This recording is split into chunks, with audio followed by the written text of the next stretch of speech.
Welcome students to your YouTube channel सुरवेसर Siddhant classes अपोला।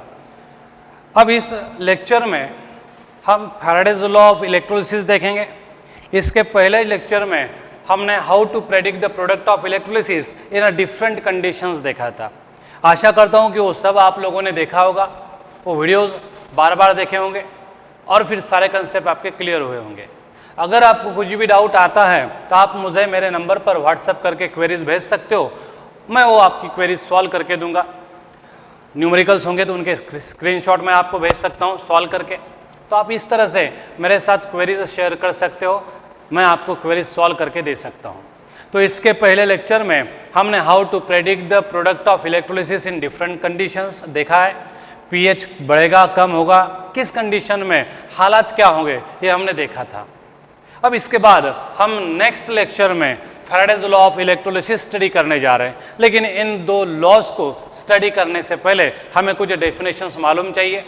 एक है what is mean by 1 coulomb और दूसरा है what is mean by 1 Faraday. Actually ये दोनों भी यूनिट है क्वांटिटी ऑफ इलेक्ट्रिसिटी के। जैसे हम लेंथ मेजर करने के लिए मीटर, सेंटीमीटर, किलोमीटर ये यूनिट्स का इस्तेमाल करते हैं, वैसे अमाउंट ऑफ इलेक्ट्रिसिटी मेजर करने के लिए ये हम दो यूनिट्स यूज करते हैं, कूलम एंड 1 फैराडे। तो what is mean by 1 coulomb of electricity, तो मैंने आपको बता दिया कि कूलम हो या फिर फैराडे हो, ये किसके यूनिट है, क्वांटिटी ऑफ इलेक्ट्रिसिटी के। अब हमें डिफाइन करना है what is mean by 1 coulomb. समझो हमारे पास एक सर्किट है और उस सर्किट में मैंने 1 एम्पियर इतना करंट पास किया और वो भी 1 सेकंड के लिए, तब हम कहेंगे कि उस सर्किट में 1 कूलम ऑफ इलेक्ट्रिसिटी पास हो गई। तो जब भी कभी हम 1 एम्पियर ऑफ करंट सर्किट में से पास करते हैं फॉर 1 सेकंड, तब हम कहते हैं कि सर्किट में से 1 कूलम ऑफ इलेक्ट्रिसिटी पास हो गई। इसलिए हम कूलम को डिफाइन कर सकते हैं the quantity of electricity pass through the circuit when a current of 1 ampere is a pass through it for 1 second. Generally quantity of electricity दिखाने के लिए हम क्यू ये सिंबल का इस्तेमाल करते हैं। क्यू यानी क्या है, क्वांटिटी ऑफ इलेक्ट्रिसिटी। तो क्यू ये सिंबल हम यूज करते हैं क्वांटिटी ऑफ इलेक्ट्रिसिटी दिखाने के लिए। और फिजिक्स में आपने पढ़ा है कि क्यू का फार्मूला क्या है, I into T, current in ampere and time in second. तो यहाँ पे ध्यान में रखें, जब भी आप Q equal to I T इस्तेमाल करोगे तो करंट इन एम्पियर होना चाहिए एंड टी इन सेकंड होना चाहिए, तब जाके आपको क्वांटिटी ऑफ इलेक्ट्रिसिटी मिलेगी कूलम में। To calculate the quantity of electricity in coulomb, current must be in ampere and time must be in second. अब फार्मूले से हमें दिखाई देता है Q is equal to I into T. I का यूनिट है एम्पियर, उसका सिंबल है ये, टाइम का यूनिट है सेकंड, उसका सिंबल है एस, इसलिए Q का यूनिट क्या रहेगा, एम्पियर सेकंड। तो क्वांटिटी ऑफ इलेक्ट्रिसिटी का यहाँ पे यूनिट रहेगा एम्पियर सेकंड, लेकिन एम्पियर सेकंड को in the honour of coulomb हम क्या बोलते हैं, कूलम ऐसा बोलते हैं। एम्पियर सेकंड को ही क्या बोला जाता है, कूलम। जैसे हम फोर्स का यूनिट अलग है लेकिन उसे न्यूटन बोलते हैं, प्रेशर का यूनिट अलग है लेकिन उसे हम पास्कल बोलते हैं, उसी तरह से एम्पियर सेकंड को हम क्या बोलते हैं, कूलम बोलते हैं। तो 1 कूलम यानी आपको समझ में आ गया, the quantity of electricity pass through the circuit when a current of 1 ampere is a pass through it for 1 second, तो उसे बोला जाता है 1 कूलम। अब जब मैं 1 कूलम ऑफ इलेक्ट्रिसिटी सर्किट में से पास करता हूं तो how many electron get pass through that circuit. समझो ये सर्किट है, सर्किट का कंडक्टर है और इस कंडक्टर में से करंट पास हो रहा है, तो यह है इस कंडक्टर का क्रॉस सेक्शनल एरिया। तो जब मैं 1 कूलम ऑफ इलेक्ट्रिसिटी पास करूंगा सर्किट में से, तो इस कंडक्टर के क्रॉस सेक्शनल एरिया में से 1 सेकंड में कितने इलेक्ट्रॉन पास हो जाएंगे। अगर ये पूछा तो इसका आंसर क्या है, तो इसके लिए हमें एक पॉइंट देखना पड़ेगा। देखो हमने देखा है कि 1 इलेक्ट्रॉन पर चार्ज कितना होता है, 1.6 इंटू 10⁻⁻⁹ कूलम। एक इलेक्ट्रॉन पर इतना चार्ज होता है 1.6 इंटू 10⁻⁻⁹ कूलम। इसका मतलब यह है कि इतने कूलम में एक इलेक्ट्रॉन आता है। जब इतने कूलम सर्किट में से पास होंगे तब हम कहेंगे कि सर्किट में से एक इलेक्ट्रॉन पास हुआ है, लेकिन हम सर्किट में से कितने कूलम पास कर रहे हैं, 1 कूलम। तो जब हम सर्किट में से 1 कूलम इतना इलेक्ट्रिसिटी पास करेंगे तो कितने इलेक्ट्रॉन पास हो जाएंगे।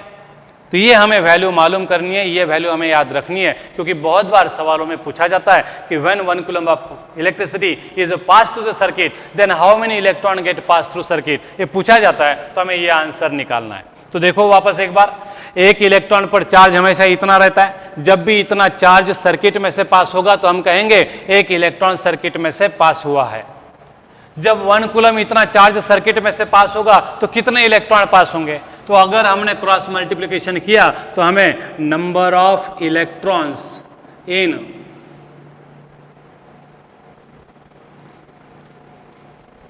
वन कूलम ऑफ इलेक्ट्रिसिटी मिल जाएंगे, और वो वैल्यू अगर हम कैलकुलेट करते हैं तो वैल्यू कितनी आएगी 6.28 into 10⁻18 electrons. Do you got it. तो जब भी कभी हमें बोला जाएगा कि सर्किट में से 1 कूलम ऑफ इलेक्ट्रिसिटी पास हो गई है तो हम बोलेंगे कि सर्किट में से कितने इलेक्ट्रॉन पास हो गए 6.28 इंटू 10⁻18 इलेक्ट्रॉन।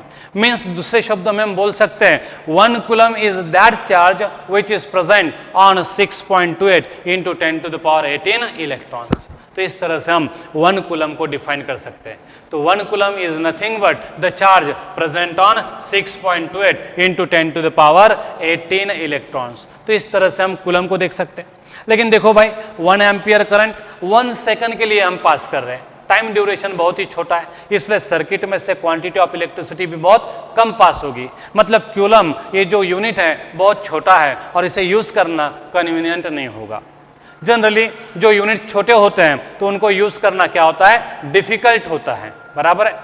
इसलिए हमें थोड़ा सा बड़ा यूनिट चाहिए। तो कूलम के साथ वही प्रॉब्लम आ रहा है कि coulomb is a very very small tiny unit, और इसलिए इसका यूज करना, इस्तेमाल करना हमारे लिए कन्वीनियंट नहीं है।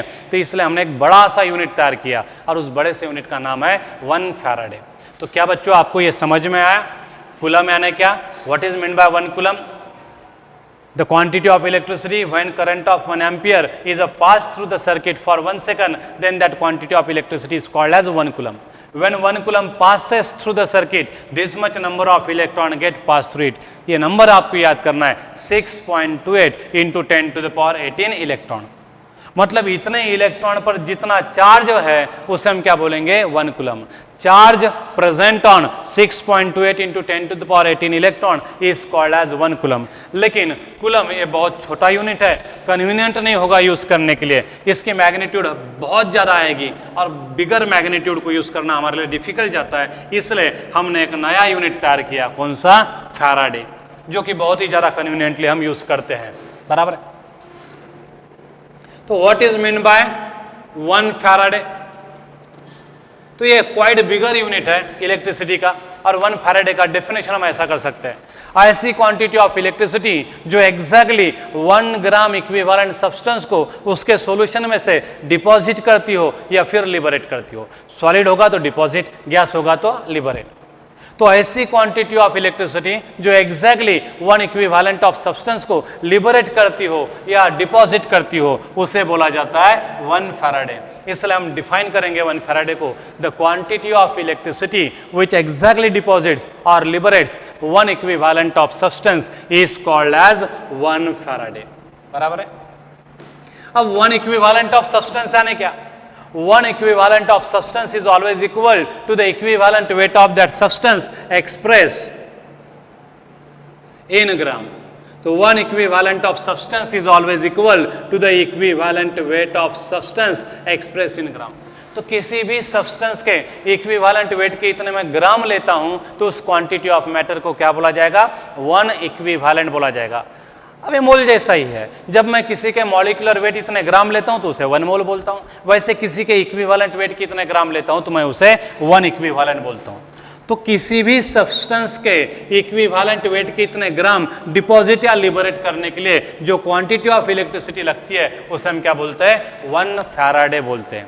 एक बार वापस से डेफिनेशन देख लो, the quantity of electricity which exactly deposits or liberates 1 gram equivalent of substance from its solution is called as 1 Faraday.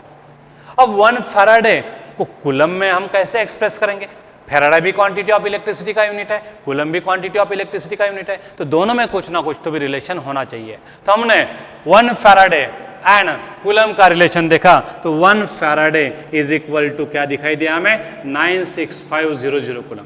Actually ये एग्जैक्ट वैल्यू नहीं है, हमें राउंड अप करके लेते हैं। 96476 कूलम आता है, तो उसको राउंड अप करके हमने क्या किया, 96500 कूलम। तो जब कभी सर्किट में से 1 फैराडे इतनी इलेक्ट्रिसिटी पास होती है, मतलब 96,500 कूलम इतनी इलेक्ट्रिसिटी सर्किट में से पास होती है। Do you got it? अब जब हम 1 कूलम पास करते हैं सर्किट में से, तो 6.28 इंटू 10⁻18 इलेक्ट्रॉन पास होते हैं। तो फिर 1 फैराडे जब पास करते हैं, तो सर्किट में से कितने इलेक्ट्रॉन घूमते हैं, कितने इलेक्ट्रॉन सर्किट में से पास होते हैं, इसकी वैल्यू क्या होगी? तो अगेन उसी टेक्निक से हम निकाल सकते हैं। जब मैं 1 फैराडे सर्किट में से पास करता हूं, तो 1 इक्विवेलेंट सब्सटेंस डिपॉजिट होता है, और 1 इक्विवेलेंट सब्सटेंस को डिपॉजिट करने के लिए या लिबरेट करने के लिए हमेशा हमें 1 मोल इलेक्ट्रॉन सप्लाई करने पड़ेंगे या 1 मोल इलेक्ट्रॉन रिमूव करने पड़ेंगे। देखो, एक इक्विवेलेंट सब्सटेंस को डिपॉजिट करना है या लिबरेट करना है, तो आपको 1 मोल पॉजिटिव चार्ज को या 1 मोल नेगेटिव चार्ज को डिसअपियर करना है, डिस्ट्रॉय करना है। मैंने क्या कहा कि जब आपको 1 ग्राम इक्विवेलेंट सब्सटेंस को लिबरेट या डिपॉजिट करना है, तो आपको 1 मोल पॉजिटिव चार्ज को वैनिश करना है या 1 मोल नेगेटिव चार्ज को वैनिश करना है। 1 मोल पॉजिटिव चार्ज को वैनिश करने के लिए 1 मोल इलेक्ट्रॉन भेजने पड़ेंगे, और 1 मोल नेगेटिव चार्ज को वैनिश करने के लिए 1 मोल इलेक्ट्रॉन निकालने पड़ेंगे। इसलिए 1 फैराडे क्वांटिटी ऑफ इलेक्ट्रिसिटी यानी 1 मोल ऑफ इलेक्ट्रॉन है। तो 1 faraday is a quantity of electricity which is equal to charge present on 1 mole of electron. तो हम बोल सकते हैं 1 फैराडे यानी equivalent to 1 mole of electron, and 1 mole of electron यानी कितना है, 6.023 इंटू 10⁻23 इलेक्ट्रॉन। इसका मतलब यह है कि जब भी सर्किट में से 1 फैराडे ऑफ इलेक्ट्रिसिटी पास होगी, तो हम कहेंगे 1 मोल ऑफ इलेक्ट्रॉन सर्किट में से पास हुए हैं। 6.023 इंटू 10⁻23 इलेक्ट्रॉन क्या हो गए, सर्किट में से पास हो गए। तो आप देखिए 1 इक्विवेलेंट ए 1 मोल जैसा ही है। 1 equivalent is that quantity of substance which exactly contain 1 mole of positive or 1 mole of negative charge। अगर मैं 1 इक्विवेलेंट सब्सटेंस को लिबरेट करना चाहता हूं या डिपॉजिट करना चाहता हूं, इन शॉर्ट में उनको डिस्चार्ज करना चाहता हूं, तो मुझे बराबर या तो 1 मोल इलेक्ट्रॉन सप्लाई करने पड़ेंगे या तो 1 मोल इलेक्ट्रॉन रिमूव करने पड़ेंगे। 1 मोल इलेक्ट्रॉन सप्लाई करो, रिमूव करो, मतलब सर्किट में से 1 मोल इलेक्ट्रॉन पास होंगे। इसलिए मैंने क्या लिखा, 1 faraday is equal to the charge present on 1 mole of electron. It means that 1 farad is equivalent to 6.023 into 10⁻23 electron. Faraday और कूलम में का रिलेशन क्या है, तो हम निकाल सकते हैं। 1 फैराडे यानी क्या है, 96500 कूलम। तो ये हमने राउंड अप करके ली है वैल्यू। तो जब भी हमें कैलकुलेशन करना पड़ेगा, तो 1 फैराड इज इक्वल टू हम क्या लिखेंगे, 96,500 कूलम। तो ये दोनों क्वांटिटी ऑफ इलेक्ट्रिसिटी के यूनिट थे। कूलम छोटा था, कन्वीनियंट नहीं था, इसलिए हमने एक बड़ा सा यूनिट बताया, कौन सा, फैराडे।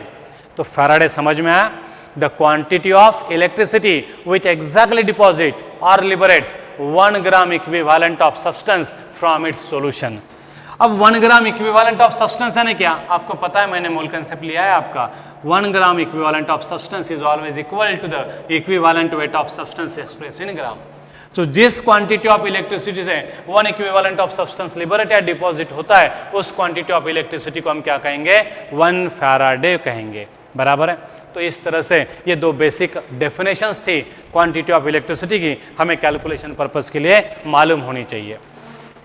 अब हम देखेंगे Faraday's first law of electrolysis. तो आपको यहाँ पे 2 वैल्यूज ध्यान में रखनी पड़ेगी।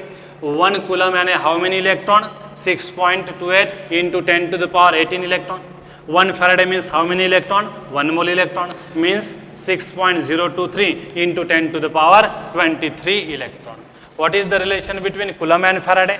1 Faraday is equal to 96,500 Coulomb। ये हमने रिलेशन बता दिया, राउंड अप करके बता दिया।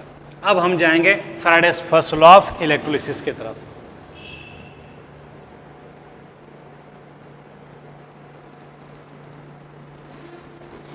Faraday's first law of electrolysis क्या कहता है? तो देखो, जब एक्सपेरिमेंट किए गए इलेक्ट्रोलिसिस के, तब ये ऑब्जर्व हुआ कि जितना ज़्यादा क्वांटिटी ऑफ इलेक्ट्रिसिटी पास किया जाता है उतना सब्सटेंस ज़्यादा डिपॉजिट होगा या फिर लिबरेट होगा। जाहिर सी बात है, अभी अभी हमने देखा जैसे जैसे कूलम की संख्या बढ़ती जाएगी तो वेट ऑफ सब्सटेंस डिपॉजिटेड और लिबरेटेड भी बढ़ जाएगा। जितने हम इलेक्ट्रॉन ज़्यादा पास करेंगे उतना ज़्यादा आयन डिस्चार्ज होंगे। सर्किट में से जब ज़्यादा इलेक्ट्रॉन पास होंगे तो एनोड एंड कैथोड के पास उतने ज़्यादा आयन डिस्चार्ज होंगे। ज़्यादा आयन डिस्चार्ज होंगे तो ज़्यादा प्रोडक्ट हमें गैसियस स्टेट में या सॉलिड स्टेट में मिलेगा। तो इसका मतलब यह है कि more the quantity of electricity pass through the solution, more the number of electron pass through the solution, more will be the quantity of product form. इसका मतलब क्वांटिटी मतलब वेट ले सकते हैं हम। तो इसका मतलब यह है कि जब जब हम ज्यादा क्वांटिटी ऑफ इलेक्ट्रिसिटी पास करते हैं तो वेट ऑफ सब्सटेंस लिबरेटेड और डिपॉजिटेड एट रिस्पेक्टिव इलेक्ट्रोड क्या पाया जाएगा? ज्यादा। और इसी ऑब्जर्वेशन को हम बोलते हैं फैराडेज फर्स्ट लॉ। तो what is the statement of Faraday's first law? Faraday's first law of electrolysis states that weight of substance liberated or deposited at any respective electrode is directly proportional to the quantity of electricity passed through the circuit. बराबर है? Faraday's first law of electrolysis states that the quantity of substance deposited or liberated at any respective electrode is directly proportional to the quantity of electricity passed through the circuit. तो इस तरह से हमें mathematical expression मिल जाएगा, W is directly proportional to Q। But Q हमें मालूम है क्या है? Q is a product of current in ampere and time in second. इसलिए मैं लिख सकता हूं W is directly proportional to IT। अब इसको मैं सॉल्व करूंगा तो प्रोपोर्शनलिटी साइन के जगह पे मुझे इक्वल टू का साइन लिखना पड़ेगा और कोई तो भी एक कांस्टेंट ऑफ प्रोपोर्शनलिटी लेना पड़ेगा। समझो यहाँ पे कांस्टेंट ऑफ प्रोपोर्शनलिटी क्या है? Z है। तो मुझे फॉर्मूला क्या मिलेगा? W is equal to ZIT। This is the mathematical expression for Faraday's first law of electrolysis. तो क्या बच्चों, आपको Faraday's first law of electrolysis का स्टेटमेंट समझ में आया? बहुत ही आसान है। जितने ज़्यादा इलेक्ट्रॉन सॉल्यूशन में पास करोगे सर्किट के थ्रू उतने ज़्यादा आयन डिस्चार्ज होंगे, मतलब उतने ज़्यादा आयन डिपॉजिट होंगे, ज़्यादा आयन लिबरेट होंगे, तो उनका वेट भी ज़्यादा तैयार होगा। मतलब ज़्यादा क्वांटिटी पास करने से ज़्यादा वेट डिपॉजिट लिबरेट होता है। तो यही हमने यहाँ पे मैथमेटिकली बताया। तो स्टेटमेंट समझ में आया होगा। Faraday's first law of electrolysis states that weight of substance deposited or liberated at respective electrode is directly proportional to the quantity of electricity passed through the circuit. तो W is directly proportional to Q, W is directly proportional to IT। Solve करेंगे तो constant of proportionality रखना पड़ेगा। ये Z constant of proportionality है और इसे क्या बोला जाता है? ECE एब्रीवेटेड फॉर्म में। एक्चुअली उसका लॉन्ग फॉर्म क्या है? Electrochemical equivalent. तो what is Z? Electrochemical equivalent है।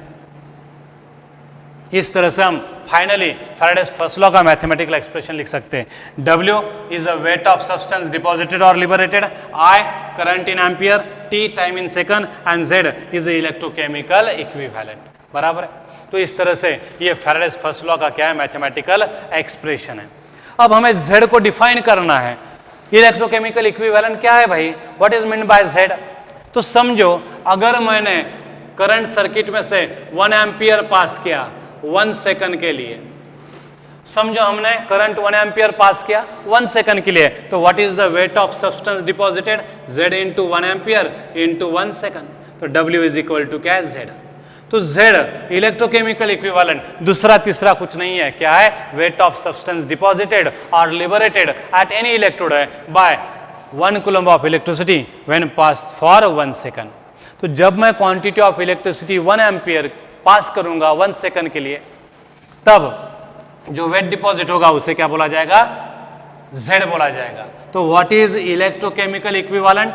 Electrochemical equivalent is defined as the weight of substance deposited और liberated at any electrode when current of 1 ampere is pass through the circuit for 1 second. अब ये जरा सी लंबी होगी definition. जब हम current 1 ampere का पास कर रहे हैं 1 सेकंड के लिए, मतलब कितनी क्वांटिटी ऑफ इलेक्ट्रिसिटी पास हो रही? 1 कूलम। तो हम शॉर्ट में बता सकते हैं the weight of substance deposited और liberated by 1 coulomb of electricity is called as electrochemical equivalent. तो Z दूसरा तीसरा कुछ नहीं है, सब्सटेंस का वेट डिपॉजिटेड या लिबरेटेड है बाय 1 कूलम ऑफ इलेक्ट्रिसिटी। तो इस तरह से हम Z को डिफाइन कर सकते हैं। तो इलेक्ट्रोकेमिकल इक्विवेलेंट हमने देखा इसकी डेफिनेशन भी देखिए क्या है, the amount of substance liberated और deposited by 1 coulomb of electricity is called as electrochemical equivalent of that substance. अब सब्सटेंस के इलेक्ट्रोकेमिकल इक्विवेलेंट की वैल्यूज अलग अलग होगी, हम बाद में देख ही लेंगे उसे।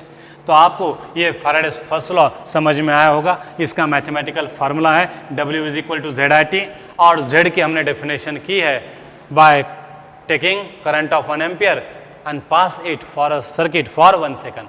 मतलब 1 कूलम इलेक्ट्रिसिटी से डिपॉजिट होने वाला वेट यानी क्या है, 1 इलेक्ट्रोकेमिकल इक्विवेलेंट है। समझ में आई था? तो इसे हम कहते हैं इलेक्ट्रोकेमिकल इक्विवेलेंट। वापस से एक बार डेफिनेशन में आपके लिए रिपीट करता हूं, the amount of substance deposited और liberated by 1 coulomb of electricity at any respective electrode is called as electrochemical equivalent.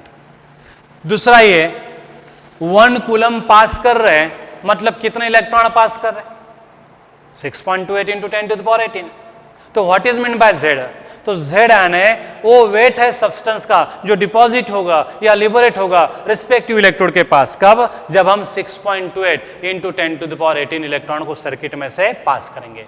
तो द वेट डिपॉजिटेड और liberated at any respective electrode when 6.28 × 10⁻18 electrons are pass through the circuit. तो ऐसा भी बोल सकते हैं। तो 1 कूलम्ब बोलो या फिर 6.28 × 10⁻18 इलेक्ट्रॉन्स बोलो, वन एंड द सेम बात है। तो इतने इलेक्ट्रॉन से डिपॉजिट होने वाला वेट, इतने कूलम्ब से डिपॉजिट होने वाला वेट जो है उसे हम क्या बोलते हैं, इलेक्ट्रोकेमिकल इक्विवेलेंट ऐसा बोलते हैं। अब ये था Faraday's first law of electrolysis. समझने के लिए भी बहुत आसान है। जितना जितना ज़्यादा करंट पास करोगे, ज़्यादा समय के लिए पास करोगे, उतना उतना वेट बढ़ते जाएगा सब्सटेंस का रिस्पेक्टिव इलेक्ट्रोड के पास। तो अगर हमने भी इलेक्ट्रोलिसिस ऑब्जर्व किया होता तो हमारा भी ऑब्जर्वेशन यही रहता और फैराडेज लॉ की जगह पे हमारा नाम आता, बराबर है। तो ये फैराडे ने फर्स्ट लॉ ऑफ इलेक्ट्रोलिसिस बताया ऑब्जर्वेशन के बेसिस पर। ऐसा ही अब सेकंड लॉ है, लेकिन सेकंड लॉ देखने से पहले अब हमें क्या करना है कि फर्स्ट लॉ के फायदे क्या है। बिना फायदे की तो हम कोई चीज़ पढ़ते नहीं हैं, कुछ तो भी फायदा होता होगा, कुछ तो भी प्रेडिक्शन कर पाते होंगे हम, इसलिए फैराडेज फर्स्ट लॉ हमारे लिए क्या है, इंपॉर्टेंट है। तो what are the importances of Faraday's first law of electrolysis? तो हम यहां पे देख सकते हैं importance of first law of electrolysis. तो ये तो ऐसे आसानी से ध्यान में रहेंगे आपके। देखो W = क्या है, ZQ। तो फैराडेज फर्स्ट लॉ के इंपॉर्टेंसेस क्या है? अगर मुझे quantity of electricity pass through the circuit मालूम है, अगर मुझे डिपॉजिट होने वाले सब्सटेंस का इलेक्ट्रोकेमिकल इक्विवेलेंट मालूम है, तो मैं क्या कर सकता हूं, वेट डिपॉजिटेड और लिबरेटेड निकाल सकता हूं। तो पहला इंपॉर्टेंस ये है कि with the help of Faraday's first law we are able to calculate the weight of substance liberated और deposited at any respective electrode by knowing the quantity of electricity passed through it and electrochemical equivalent. दूसरा, अगर मुझे wait deposited कितना हुआ पता चल जाएगा, weight of electrode before experiment and weight of electrode after experiment, तो हमें weight of substance deposited on electrode मालूम पड़ जाएगा। क्वांटिटी ऑफ इलेक्ट्रिसिटी कितनी पास की, तो हमारे पास एमीटर है और स्टॉप वॉच है। मैं करंट मेजर करूंगा I एम्पियर में, टाइम मेजर करूंगा सेकंड में, तो मुझे Q भी पता है, W भी पता है, तो मैं क्या कर सकता हूं, Z निकाल सकता हूं। तो दूसरा इंपॉर्टेंस ये है कि with the help of Faraday's first law we are able to calculate Z। तो ये दो इंपॉर्टेंसेस है किसके, Faraday's first law of electrolysis के। वापस एक बार देखो, what are the importances of Faraday's first law of electrolysis? तो हम फैराडेज फर्स्ट लॉ के वजह से क्या कैलकुलेट कर सकते हैं, वेट ऑफ सब्सटेंस डिपॉजिटेड और liberated at respective electrode, and दूसरा we can calculate the electrochemical equivalent for any known material. For any material हम क्या कर सकते हैं, इलेक्ट्रोकेमिकल इक्विवेलेंट की वैल्यू निकाल सकते हैं। अब यही नहीं, बहुत सारी वैल्यूज हम डिड्यूस कर सकते हैं from the first law of electrolysis, बराबर है। तो कौन सी क्वांटिटीज हम कैलकुलेट कर सकते हैं, तो इसके लिए हमें एक टॉपिक देखना है, quantitative aspects of Faraday's first law of electrolysis. तो क्या आपको इंपॉर्टेंस से समझ में है? पहला इंपॉर्टेंस क्या है, we are able to calculate the weight of substance deposited और लिबरेटेड, एंड दूसरा क्या है, we can calculate the value of Z। What is Z? Electrochemical equivalent. कैसे बताएंगे? 1 कूलम से डिपॉजिट होने वाले वेट को हम इलेक्ट्रोकेमिकल इक्विवेलेंट Z कहते हैं, बराबर है। 1 कूलम ऑफ इलेक्ट्रिसिटी से डिपॉजिट होने वाले वेट को हम क्या बोलते हैं? Z बोलते हैं। तो ये उसका मैथमेटिकल एक्सप्रेशन है, W is equal to ZIT, ये फैराडेज फर्स्ट लॉ का मैथमेटिकल एक्सप्रेशन। अब हमें Faraday's first law of electrolysis के क्वांटिटेटिव एस्पेक्ट्स देखना है, कौन सी क्वांटिटीज हम कैलकुलेट कर पाते हैं। तो ये भी बहुत महत्वपूर्ण है, quantitative aspects of first law of electrolysis बहुत ज़्यादा इंपॉर्टेंट है। मैं हमेशा बोलता हूँ कि जिन लोगों का मोल कंसेप्ट वीक है उन्होंने ये फार्मूले बिल्कुल लर्न ही करने चाहिए, और जिनका मोल कंसेप्ट तगड़ा है, जिनकी इक्विवेलेंट की कंसेप्ट स्ट्रांग है, उन्हें ये फार्मूले लर्न करने की कोई ज़रूरत नहीं है। हम हाथों हाथ न्यूमेरिकल सॉल्व करेंगे चुटकी बजा के, with in fraction of second के आएंगे, आंसर आएंगे। लेकिन जिनको मोल कंसेप्ट में कॉन्फिडेंस नहीं है या मोल कंसेप्ट में थोड़ी सी दिक्कत जाती है, तो उन्होंने क्या करना चाहिए? फार्मूले लर्न करने चाहिए, बराबर है।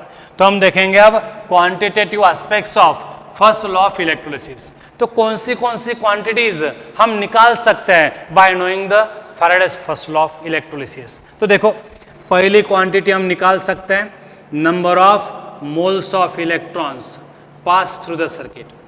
तो सर्किट में से अब तक गिवन टाइम के अंदर कितने इलेक्ट्रॉन के मोल पास हो गए होंगे वो हम कैलकुलेट कर सकते हैं। तो number of moles of electron pass through the circuit हम कैलकुलेट कर सकते हैं बहुत आसानी से। कैसे कैलकुलेट कर पाएंगे? तो पहला क्वांटिटेटिव एस्पेक्ट है to calculate the number of moles of electron pass through the circuit.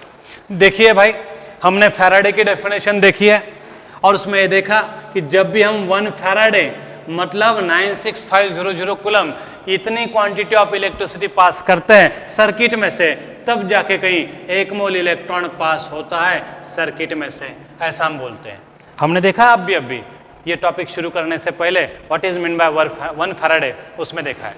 तो जब भी हम कभी सर्किट में से 1 फैराडे ऑफ इलेक्ट्रिसिटी पास करेंगे मतलब 96500 कूलम पास करेंगे, तब सर्किट में से कितना मोल इलेक्ट्रॉन पास होता है? 1 मोल इलेक्ट्रॉन पास होता है। तो इतने कूलम से इतना, तो क्यू कूलम ऑफ इलेक्ट्रिसिटी अगर मैं सर्किट में से पास करता हूं तो कैसे पता चल जाएगी? कैसे पता चल जाएगी? तो क्यू क्वांटिटी ऑफ इलेक्ट्रिसिटी मुझे मालूम है, तो मैं क्या कर सकता हूं? Number of moles of electron pass through the circuit निकाल सकता हूं। इतने कूलम यानी 1 मोल इलेक्ट्रॉन, तो इतने कूलम पास किए तो कितने mole of electron? Cross multiplication से मुझे number of moles of electron मिल जाएंगे। तो number of moles of electron pass through the circuit की वैल्यू क्या आ गई? Q into 9Q upon 96500। तो ये यूनिटलेस क्वांटिटी आएगी क्योंकि number of moles simply number है, तो इसको कोई यूनिट नहीं होगा, कूलम अपॉन कूलम कैंसिल। तो देखो, Faraday's first law of electrolysis की वजह से हम सर्किट में से कितने इलेक्ट्रॉन पास हुए हैं ये कैलकुलेट कर सकते हैं, लेकिन उसके लिए हमें क्या मालूम होना चाहिए? Q। Quantity of electricity pass through the solution मालूम है, तो हम सॉल्यूशन में सर्किट में से कितने मोल ऑफ इलेक्ट्रॉन पास हो गए कैलकुलेट कर सकते हैं। तो ये है एक क्वांटिटेटिव एस्पेक्ट। दूसरा हम ये बता सकते हैं कि भाई क्यू कैसे कैलकुलेट करेंगे, इसको हम दूसरा क्वांटिटेटिव एस्पेक्ट बोलेंगे। पहला क्वांटिटेटिव एस्पेक्ट लेंगे हम कौन सा? क्यू। तो पहला क्वांटिटेटिव एस्पेक्ट हम क्यू निकालेंगे, क्योंकि यहां पे हमें क्यू की जरूरत पड़ती है, तो मैंने गलती से क्या लिखा? दूसरा एस्पेक्ट पहले ले लिया। हम पहला एस्पेक्ट देखेंगे। तो we can calculate quantity of electricity pass through the circuit. इसके लिए मेरे पास 2 रास्ते हैं। कैसे 2 रास्ते हैं? तो सर्किट में मैं एमीटर कनेक्ट करूंगा जो एकदम एक्यूरेट रिजल्ट देता हो, और फिर मेरे पास स्टॉप वॉच होगा। मैं सर्किट कनेक्ट करूंगा और इधर से बटन ऑन कर दूंगा और इधर से स्टॉप वॉच ऑन कर दूंगा। अब मुझे सर्किट में से कितना करंट पास हो रहा है ये एमीटर की निडल बताएगी। एमीटर की निडल मुझे क्या बताएगी? How much current is passing through the circuit. And फिर स्टॉप वॉच क्या बताएगा? कितने समय के लिए करंट पास हो रहा है। करंट इन एम्पियर पता चल रहा है सर्किट में से पास होने वाला, टाइम इन सेकंड मालूम हो रहा है स्टॉप वॉच से, तो मैं Q equal to I into T से क्यू की वैल्यू निकाल सकता हूँ। ये फार्मूला इस्तेमाल करके मैं क्यू की वैल्यू निकाल सकता हूँ। ये एक रास्ता है कि अगर आपके पास एमीटर है अच्छे क्वालिटी वाला, अच्छा रिजल्ट देने वाला, स्टॉप वॉच है एक्यूरेट रिजल्ट देने वाला, तो हम आई इंटू टी करके क्यू की वैल्यू निकाल सकते हैं। दूसरे ढंग से भी हम क्यू निकाल सकते हैं। कैसे निकाल सकते हैं हम दूसरे ढंग से क्यू? तो देखिए, मैं एक्सपेरिमेंट परफॉर्म करूंगा और इलेक्ट्रोड मैंने यूज किया है इलेक्ट्रोलिसिस के लिए, इलेक्ट्रोड्स का इस्तेमाल किया है, बैटरी लगा दी है। अब इस इलेक्ट्रोड का वेट बिफोर एक्सपेरिमेंट में मेजर करूंगा and weight after experiment measure करूंगा। Weight before experiment of electrode and weight after experiment of electrode, इस दोनों वेट के डिफरेंस से मुझे पता चलेगा वेट डिपॉजिटेड और लिबरेटेड। बराबर है? मैं कोई तो भी नॉन सब्सटेंस लूंगा, बराबर है, उस नॉन सब्सटेंस का मैं इलेक्ट्रोलिसिस करूंगा और नॉन सब्सटेंस कितना डिपॉजिट हुआ है वो वेट में कैलकुलेट करूंगा। कैसे? Taking the weight of electrode before experiment and taking the weight of electrode after experiment. इससे मुझे वेट डिपॉजिटेड का पता चल जाएगा। सब्सटेंस नोन है तो उसकी जेड वैल्यू भी मुझे पता रहेगी। तो अगर मुझे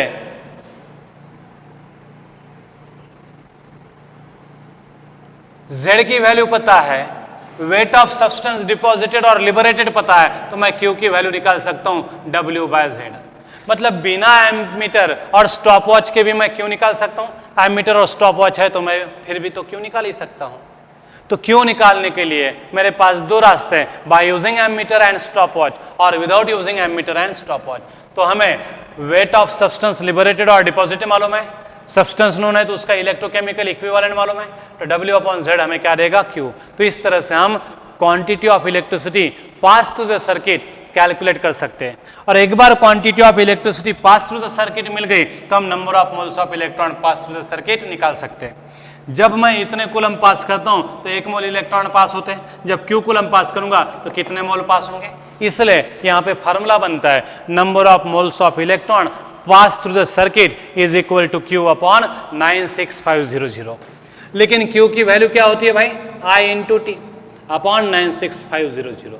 याद रहे कि यहाँ पे I हमें हमेशा एम्पियर में चलेगा, मिली एम्पियर में नहीं चलेगा। I should be in ampere and time should be in second only. Ampere में करंट चाहिए और टाइम चाहिए सेकंड में, तभी हम ये फार्मूला यूज कर सकते हैं। तो number of moles of electron pass through the circuit हम निकाल सकते हैं इस फार्मूले से। ये हुआ अपना दूसरा quantitative aspect of first law of Faraday.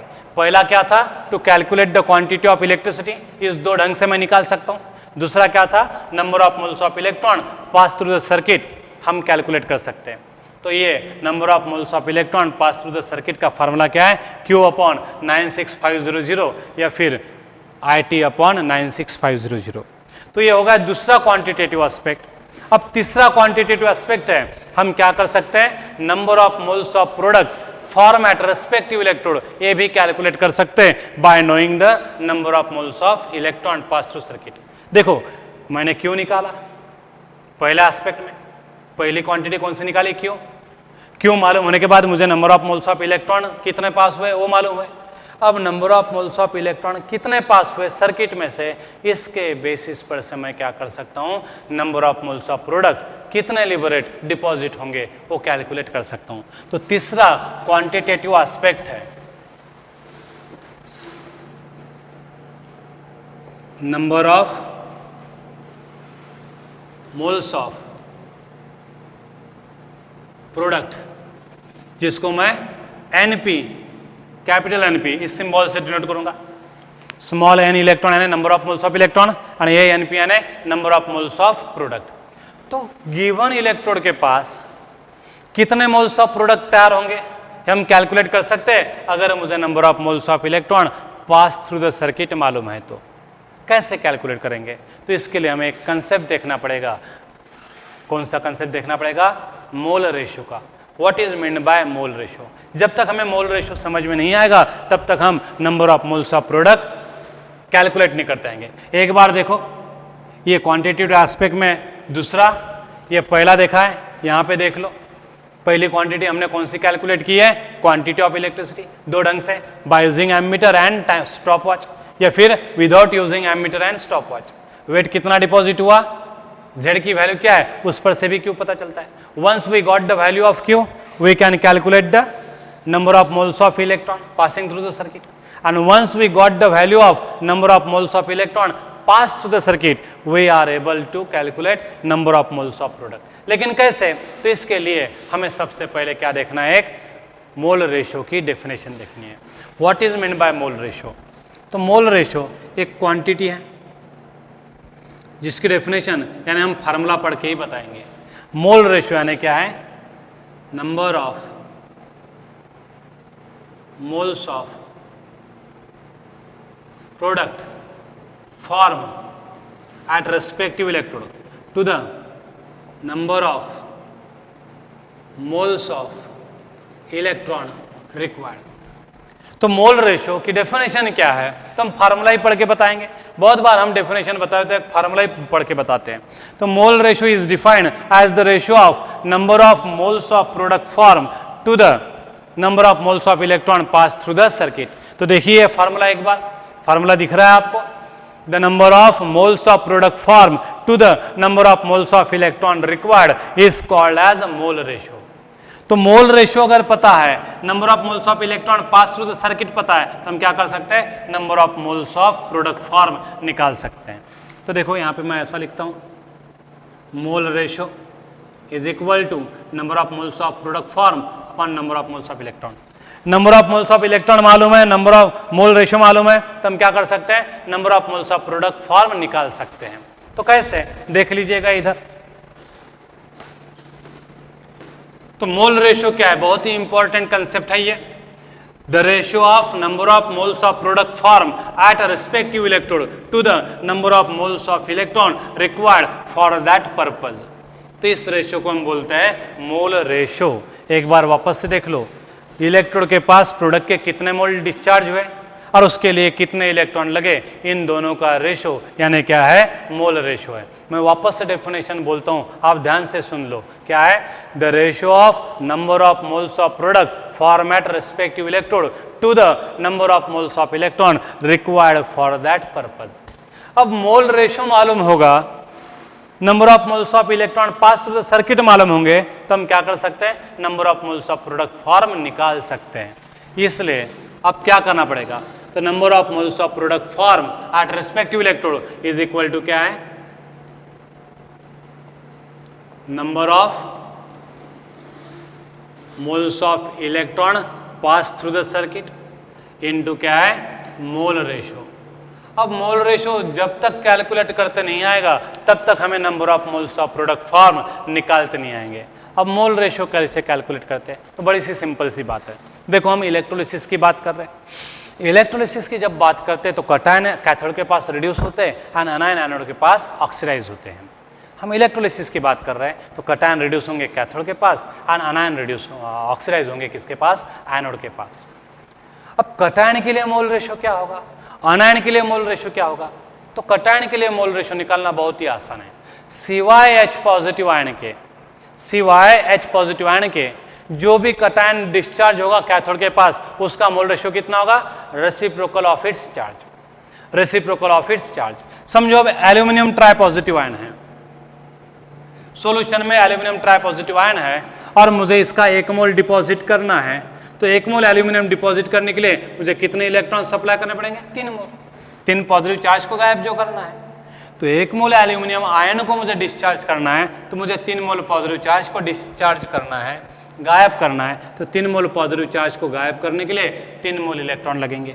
इसका मतलब ये हुआ कि 1 मोल एल्यूमिनियम डिपॉजिट करने के लिए 3 मोल इलेक्ट्रॉन लगे. तो what is the mole ratio for aluminium, mole ratio of aluminium is equal to कह रहे 1/3 number of moles upon number of electron required for that. अगर मैं 2 मोल एल्यूमिनियम को डिपॉजिट करता, 2 मोल एल्यूमिनियम को डिपॉजिट करने के लिए 6 पॉजिटिव चार्ज को डिस्चार्ज करना पड़ता, मतलब 6 मोल इलेक्ट्रॉन भेजने पड़ते. तो क्या आता रेशो, 2/6. 2/6 का भी मतलब क्या आता, 1/3 बराबर है. अगर मैं CO डाई पॉजिटिव की बात करता हूं, CO डाई पॉजिटिव का 1 मोल मुझे डिस्चार्ज करना है, तो कितने मोल इलेक्ट्रॉन भेजने पड़ेंगे, 2 मोल इलेक्ट्रॉन. तो 1 मोल कॉपर डिपॉजिट करने के लिए 2 मोल इलेक्ट्रॉन लगे, तो what is the mole ratio of copper? 1/2, बराबर है। अगर मेरे पास Zn डाई पॉजिटिव आयन है, तो Zn डाई पॉजिटिव आयन से मुझे 1 मोल जिंक तैयार करना है, तो कितने मोल इलेक्ट्रॉन भेजने पड़ेंगे? 2 मोल। तो 1 मोल जिंक तैयार करने के लिए 2 मोल इलेक्ट्रॉन भेजने पड़े, तो what is the mole ratio of zinc? तो आपने देखा कि mole ratio Al tri positive का 1/3 आया है, mole ratio Cu di positive का 1/2 आया है, mole ratio Zn di positive का 1/2 आया है। Mole ratio for Sn tetra positive कितना आएगा? Sn टेट्रा पॉजिटिव अगर मेरे पास है और उसका 1 मोल मुझे डिपॉजिट करना है, तो मुझे क्या करना पड़ेगा? 4 पॉजिटिव चार्जेस को गायब करना पड़ेगा, मतलब 4 मोल इलेक्ट्रॉन भेजने पड़ेंगे। मतलब 1 मोल Sn डिपॉजिट करने के लिए कितने इलेक्ट्रॉन लगे?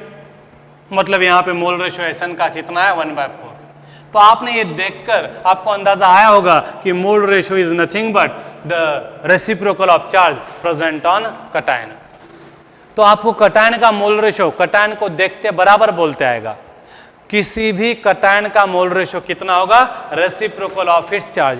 Sn टेट्रा पॉजिटिव का 1/4, Cu डाई पॉजिटिव का 1/2, Zn डाई पॉजिटिव का 1/2, बराबर है। लेकिन इसके लिए एक अपवाद है, एक एक्सेप्शनल केस है, वो है ना H पॉजिटिव आयन।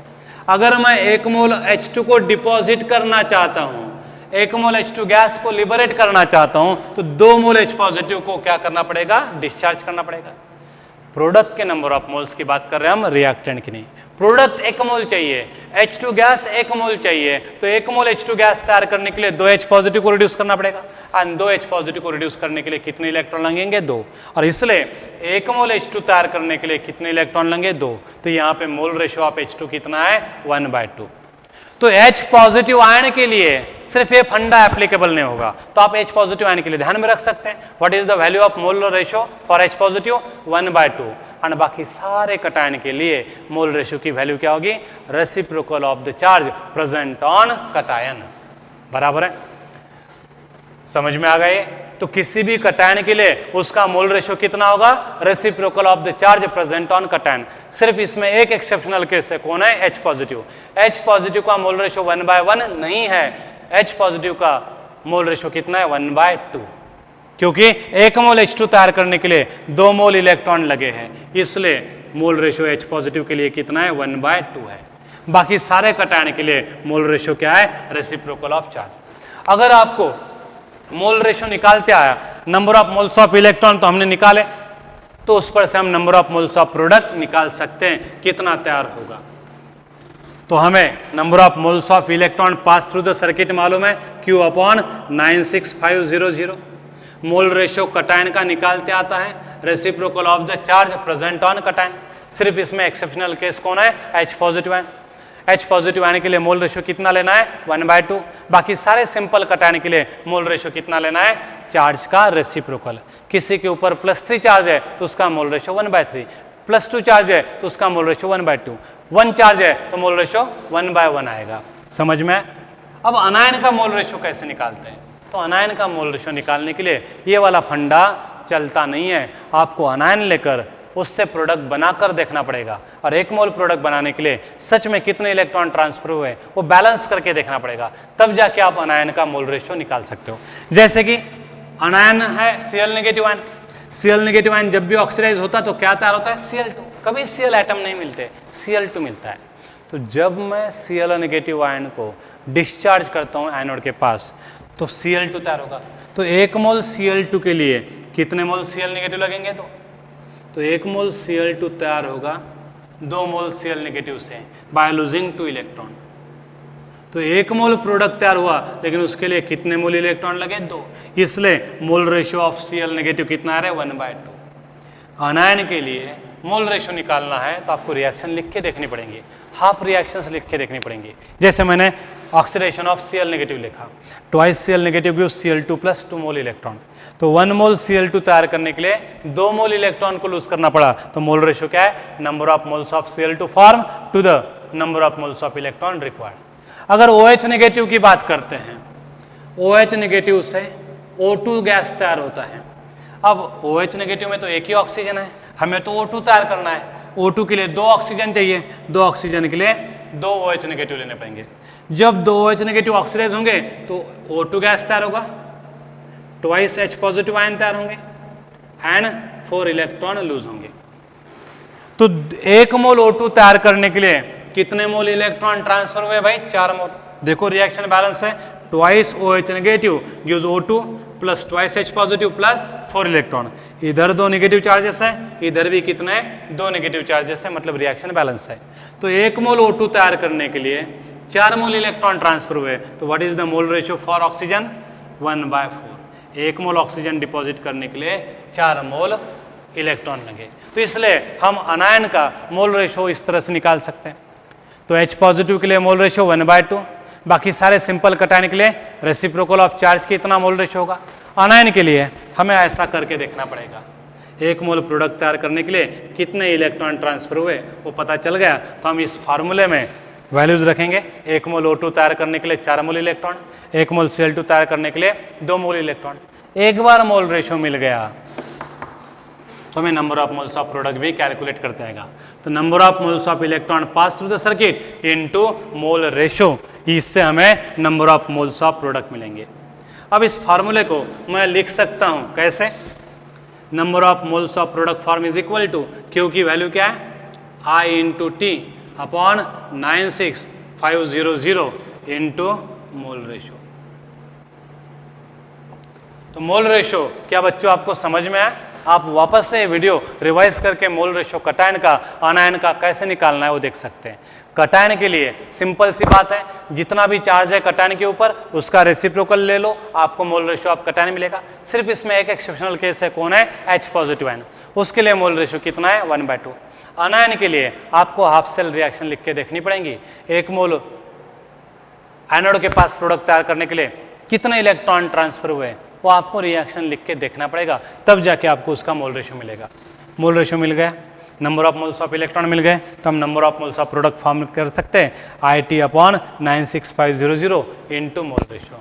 तो ये था हमारा तीसरा क्वांटिटेटिव एस्पेक्ट। पहला कौन था?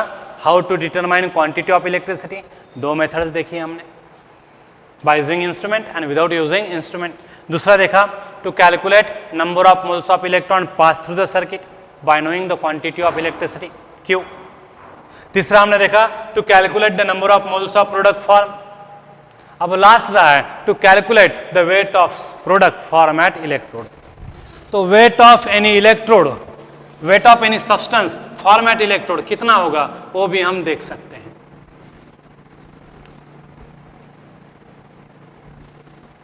तो लास्ट हमारा जो क्वांटिटेटिव एस्पेक्ट है to calculate weight of product form at respective electrode। अब हमें weight of product जानना है तो कैसे जान सकते हैं? अगर मुझे किसी पदार्थ के नंबर ऑफ मोल्स मालूम है और उसका मॉलिक्यूलर वेट मालूम है तो मैं क्या कर सकता हूं? weight of product निकाल सकता हूं। weight of product is equal to क्या होगा रे? number of moles of product form into its molecular weight। Number of moles of product form कितना है? अभी अभी हमने देखा है Q upon 96500 into mole ratio. ये किसकी वैल्यू है? Number of moles of product form during electrolysis के इनटू मॉलिक्यूलर वेट। अगर एलिमेंट डिपॉजिट लिबरेट हो रहा है तो एटॉमिक वेट लेना पड़ेगा, कंपाउंड डिपॉजिट लिबरेट हो रहा है तो उसका मॉलिक्यूलर वेट लेना पड़ेगा। तो weight of product form during electrolysis at respective electrode क्या होगा?